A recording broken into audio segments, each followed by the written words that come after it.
Antoine Robitaille. Écoute! Oui, j'écoute. J'en suis pas revenu de ce qu'il a dit. On est là pour aider. Ben, je trouve que oui. On veut aider. Je suis là pour aider. Ouais. OK. Les deux. Écoute! Antoine Robitaille. La rencontre. Robitaille du Trisac. Antoine, bonjour.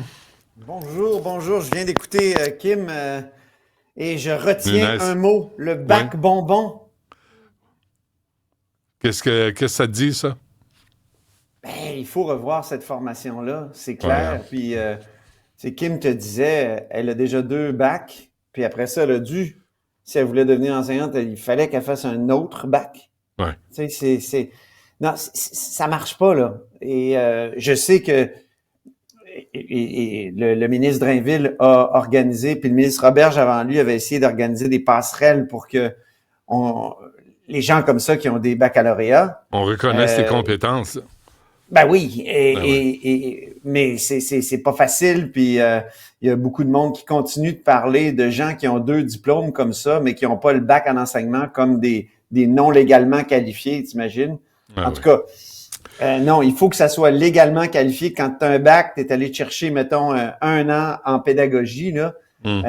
Sinon, c'est un bac bonbon de 4 ans, puis c'est des gens qui ont l'équivalent d'un certificat faible dans la matière qu'ils vont enseigner. Et je veux dire, il y a un anti-intellectualisme au Québec là, qui fait que souvent, on préfère avoir quelqu'un qui a fait des formations en pédagogie, tout ça, qu'avoir quelqu'un, mettons, qui enseigne l'histoire, mais qui a un bac en histoire ou qui a une maîtrise en histoire ou un doctorat. Et qui sait de quoi il parle. Ouais. Il sait de quoi il parle. Ça, c'est la meilleure formation en pédagogie, c'est quand tu sais de quoi tu parles. Oui, ben après, tu devrais avoir un certificat, tu sais, d'apprentissage là, pour enseigner, parce qu'il faut aussi apprendre à enseigner, mais un certificat, pas un autre 4 ans. Pas 1001 cours sur la psychologie de l'enfance. Ils en font des experts en psychologie de l'enfance. Bien d'accord. Après ça, ils arrivent devant la classe. Les 2 snoraux là, à la TELUC là, qui ont été... qui chargeaient là, pour des consultations. Ces 2 snoraux-là, pour la TELUC, pour ceux qui voulaient... Qu'est-ce que c'est? Je me souviens pas. Ah oui?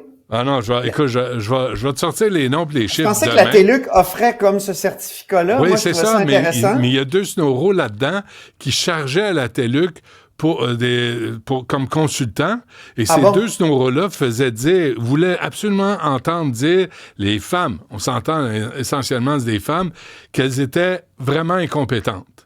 Puis elle devait admettre ça en commençant. Je suis incompétente. Et là, c'est les 2 snoraux, les 2 bonhommes, eux autres allaient leur enseigner c'était quoi être prof.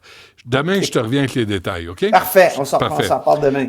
Parlons du boycott des États-Unis. Hey, je te dis qu'il y a une colère des Québécois. Moi, je crois pas au boycott. C'est malheureux. Je trouve souvent que c'est une réaction intempestive, ça dure pas longtemps, puis ça fait pas finalement mal. Tu sais, comment tu veux faire mal à Amazon, par exemple?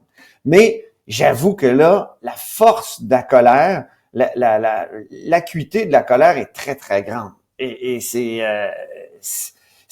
accentué, je pense, aussi. Et c'est ça qui fait que la colère va peut-être durer dans le temps, puis que peut-être que le boycott va avoir certains effets.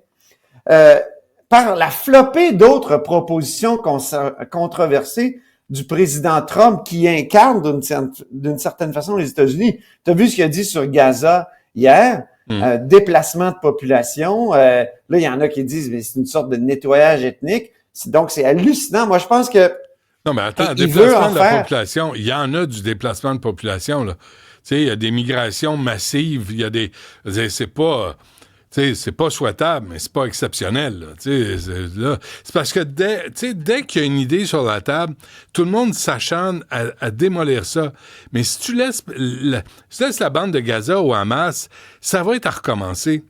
Ça va être à recommencer, puis il va vouloir encore détruire Israël. On verra. Disons que c'est une proposition hardie qui crée la controverse, puis qui garde à l'avant-plan l'espèce d'ambition impériale américaine. Là. Et ça, je pense que c'est à même de conserver ou de garder vivante la colère des Québécois. Là, actuellement, toutes les compagnies américaines deviennent source de malaise. Il y a quelqu'un qui m'écrivait, tu sais, le T qui est sur le capot des Tesla, là. Ouais. y a beaucoup de gens qui ignoraient que c'était pour Trump. Non, je trouve ça drôle. Et donc, tu sais, Amazon, les gens sont en colère. Là, je voyais que la Ville de Québec, ce matin, va poursuivre Airbnb, va essayer d'aller chercher. Et est-ce qu'elle aurait fait ça avant?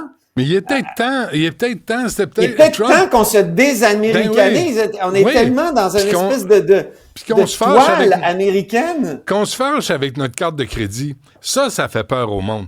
Se fâcher avec des mots, puis dire « c'est non », puis dire « ça n'aura pas de... » Non, prends ta carte de crédit, puis découpe-la.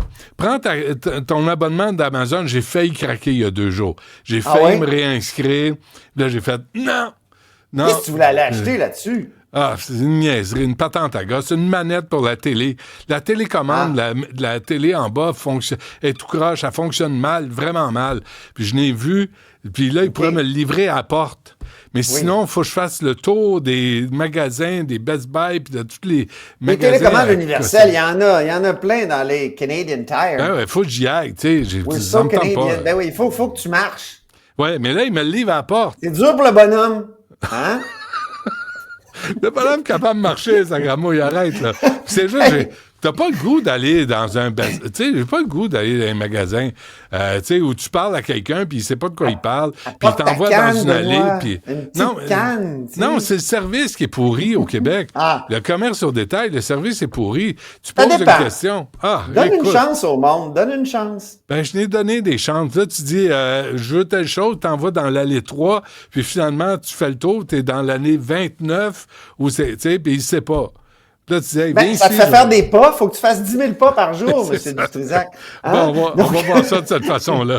Les oppositions en conférence de presse ce matin ont tous parlé du boycott, évidemment, mais on sent qu'ils marchent sur des œufs parce qu'ils veulent comme pas appeler au boycott. Est-ce que c'est pour pas effaroucher davantage les Américains ou il y a eu cette raison avancée par Pascal Bérubé. Il a dit, il faut être sensible quand même. Imaginez des gens beaucoup plus pauvres qui voient une différence de prix entre un produit américain et un produit québécois.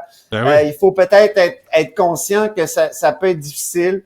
Chose certaine, François Legault, lui, hier, dans son discours, a voulu mettre en avant le caractère positif en disant, on se trompe jamais à acheter québécois et même que je me suis dit, est-ce qu'il est en train de nous dire qu'il veut ranimer le panier bleu?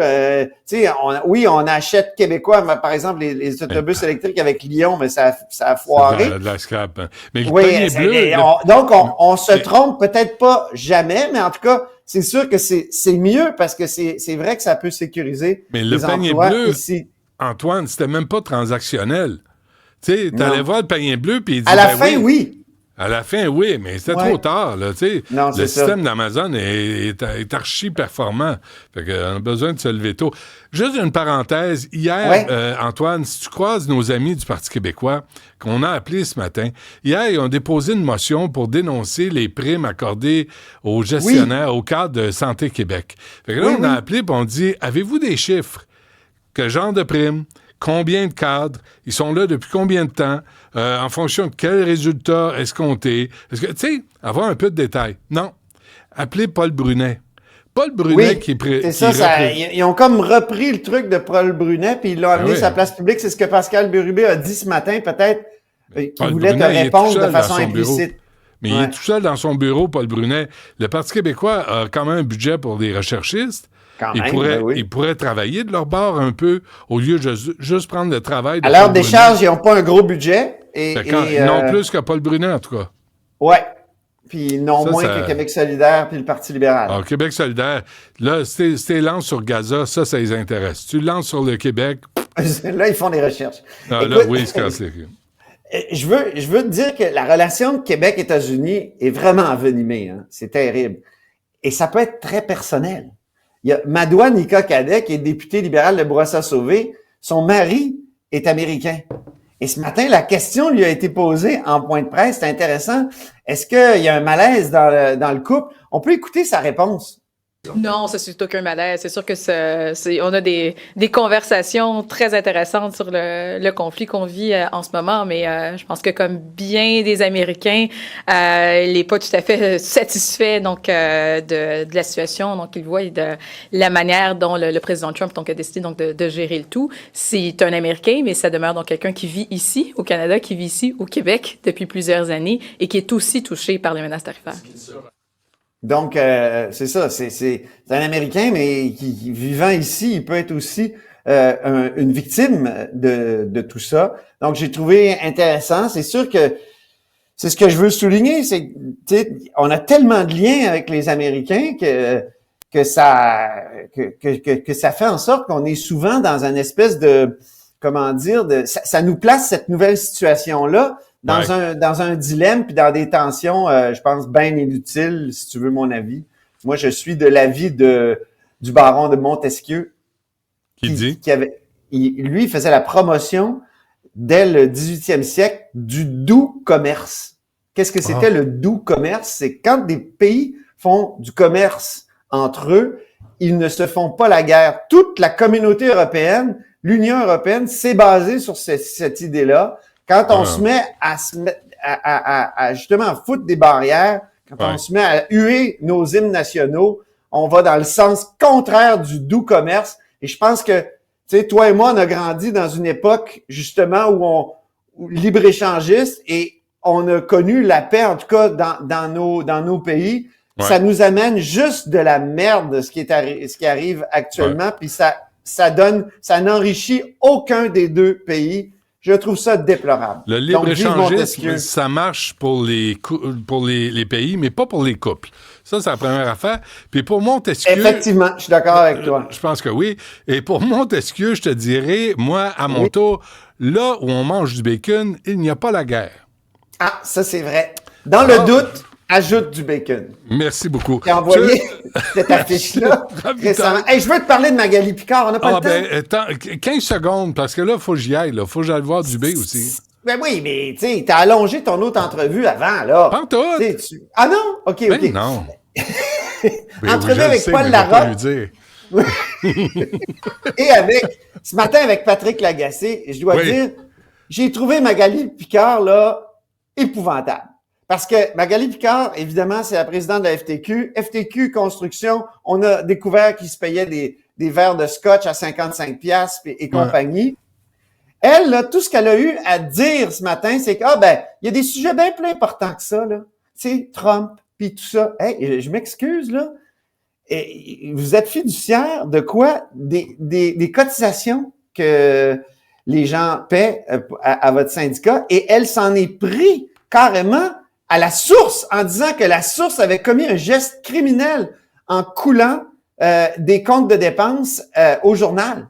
C'est incroyable pour un syndicat qui défend constamment devant les tribunaux l'importance des lanceurs d'alerte. Ouais. Là, ils veulent pas. Elle veut pas intervenir auprès de ceux qui ont abusé des cotisations des membres. Elle veut trouver. Mais qu'est-ce qu'a dit Robert Lafrenière à l'UPAC? C'était pareil. Les bandits. Et lui aussi, il a fouillé. Qui a fait couler l'information? C'est ça. Mais il veut pas attraper le crosseur. Mais c'est encore pire pour les syndicats, je trouve, parce que ils vont devant les tribunaux puis ils défendent des gens qui ont été congédiés pour avoir été des lanceurs d'alerte. Là, ils déploient tout leur bel argumentaire juridique et moi, ça me met en furie, vraiment. Et puis, en plus qu'elles disent à la radio, c'est criminel ce qu'il a fait, c'est faux, c'est pas un crime. Si vous avez quelque chose à dénoncer puis que vos patrons vous écoutent pas, c'est protégé oui, par les médias... C'est une façon de faire. Alors, bravo aux journalistes du bureau d'enquête, encore une fois. Puis, chou à la FTQ qui veut juste étouffer des lanceurs d'alerte, alors que sur d'autres tribunes, il est défendu. C'est dit. Antoine Robitaille, merci. À demain. Merci.